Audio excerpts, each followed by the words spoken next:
Le manque de prière. Notez qu'on ne peut parler de manque de prière sans parler d'abord de la prière.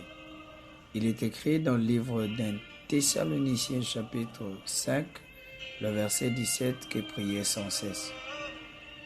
Et Ephésiens chapitre 6, le verset 18 nous dit, faites en tout temps, par l'Esprit, toutes sortes de prières et de supplications. Veillez à cela avec une entière persévérance et priez pour tous les saints. La prière, donc, naît lorsque la volonté d'un croyant s'unit à la volonté de Dieu pour soit l'adorer, le remercier, le louer, lui présenter une demande, ainsi que recevoir de lui la réponse. Ainsi donc, la prière est la rencontre des deux volontés, celle de celui qui s'y engage et celle de celui à qui la prière est adressée. Le Seigneur n'impose pas sa volonté à l'homme, mais cependant il est disposé à collaborer avec l'homme au travers de la prière, puisqu'il veut que l'homme dépende entièrement de lui. Ainsi donc, la prière, c'est insister sur le fait que la volonté de Dieu, pourtant déjà établie au ciel, soit accomplie ici-bas. Comme il est écrit, que ta volonté soit faite sur la terre comme au ciel, dans le livre de Matthieu chapitre 6, le verset 10e. Et donc la terre ne peut vivre que par le ciel, elle subit les effets du ciel, comme pour confirmer qu'un homme ne peut recevoir que ce qui lui a été donné du ciel. Jean chapitre 3, le verset 27. La prière devient donc l'engagement d'un croyant à accomplir et à satisfaire les besoins de Dieu, car elle constitue sa volonté. Et le fait de la vivre met l'homme en harmonie avec Dieu, son Créateur. La prière est aussi les rails sur lesquels se déplace la locomotive de la puissance de Dieu. Dieu a une volonté et dispose de toute la puissance nécessaire pour accomplir cette volonté sans recourir à l'homme. Mais cependant, dans sa souveraineté, il a décidé de laisser sa volonté inaccomplie pendant un certain temps, tant qu'il n'a pas trouvé ceux qui veulent coopérer avec lui dans la prière. N'est-il pas écrit qu'il cherche quelqu'un qui se mette à la brèche? Dieu permettra que beaucoup de ses résolutions restent inaccomplies pendant quelque temps s'il ne trouve personne pour coopérer avec lui dans la prière. Dieu retardera son œuvre ou encore permettra qu'elle apparaisse comme une œuvre dont il ne se soucie point, jusqu'à ce qu'il trouve un homme capable de prier et qui prie effectivement. Dieu permettra temporairement même que le diable remporte de nombreuses batailles dans les vies des hommes, s'il ne trouve pas d'hommes qui veulent coopérer avec lui dans la prière pour renverser le diable et mettre en fuite les armées des ténèbres. Ainsi donc, la prière est une nécessité. La prière est une obligation pour ceux qui sont dans la lumière. Mais qu'est-ce que le manque de la prière? Le manque de la prière, c'est un refus de saisir les armes puissantes de la prière et de s'engager avec Dieu dans les combats. Parce que par la prière, on livre aussi des combats. Le manque de prière, c'est une prière trop limitée ou inefficace. Le manque de prière, c'est une rébellion. C'est un refus délibéré d'obéir au commandement divin qui invite les hommes à prier, car nous avons dit qu'il est écrit prier sans cesse. Le manque de prière est un grand péché. Car il est une démonstration ou une détermination à prendre une part active aux côtés du diable pour lutter contre Dieu.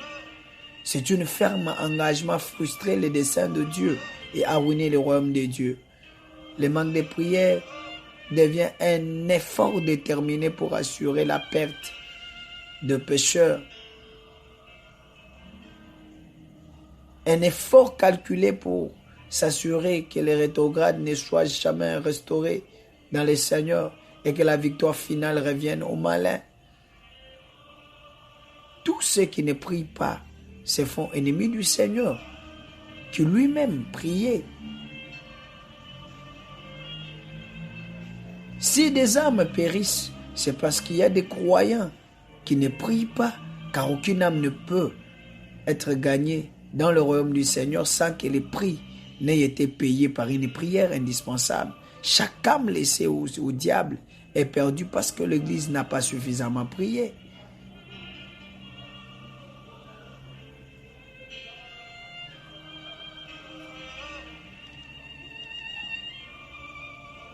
Le manque de prière, c'est une haute trahison contre le gouvernement de Dieu.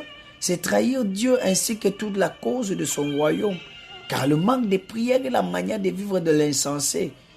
C'est les propres du paresseux et les chemins d'une vie où l'on a opté pour l'obscurité, la pauvreté spirituelle. On ne doit pas oser nous se permettre le luxe de commettre un si grand péché. Passons un peu à la conversion de Saul qui est devenu plus tard Paul. Certaines personnes pensent que cette conversion est simplement arrivée comme cela. Non, une prière a été engagée. N'ayons pas l'audace de nous lever pour diriger des réunions de prière sans avoir prié. N'ayons pas l'audace de prêcher aux hommes et de leur parler de Dieu sans avoir d'abord parlé d'eux au Seigneur dans la prière. Si tu prêches beaucoup, sans prier, tu vas à l'encontre du dessein de Dieu. Car la prière constitue la volonté de Dieu et les desseins de Dieu. Par elle, nous dépendons de lui. Par elle, nous apprenons à disparaître enfin, de communier avec lui et à comprendre sa volonté, non seulement de la vivre, mais de faire que cette volonté devienne une réalité dans notre vie. Au travers de notre prière, nous sommes en communion, en connexion avec les ciels. Au travers de notre prière, nous sommes transportés nous-mêmes en esprit dans le ciel afin de ramener les ciels dans la réalité de la terre que nous portons comme chair, ainsi dans la réalité de nos vies, car l'homme est une terre. L'homme a été appelé à vivre dépendant du ciel, car l'homme ne reçoit que ce qui lui a été donné par le ciel. Et le ciel constitue les choses spirituelles. Et les choses visibles ont été imposées par les choses invisibles, d'après la pensée d'Hébreu. Ainsi donc, celui qui néglige les spirituels ne peut s'imposer dans les matériels, car c'est le spirituel qui est à l'origine de toutes choses. Ainsi, la prière, c'est se connecter au spirituel afin de maîtriser les physiques. La prière permet de percer dans la spiritualité afin de venir imposer un degré élevé dans les matériels. Sans la prière, l'homme se dévalorise. Sans la prière, l'homme anéantit les desseins de Dieu pour sa vie.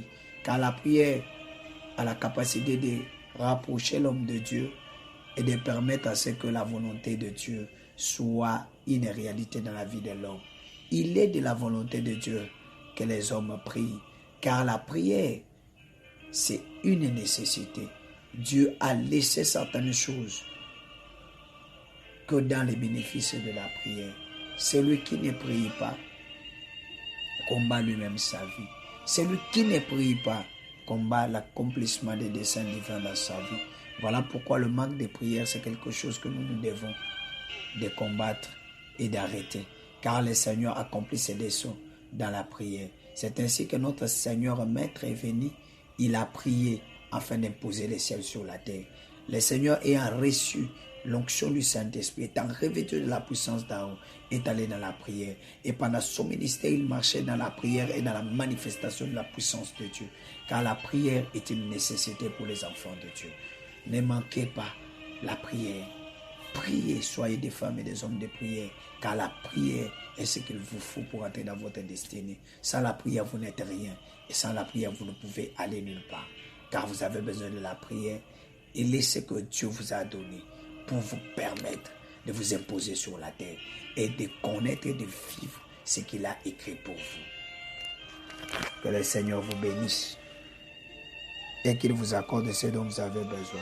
Je prie que l'esprit de la prière vous touche, J'espère que l'onction de la prière soit sur vous, afin que vous deveniez un homme et une femme de prière.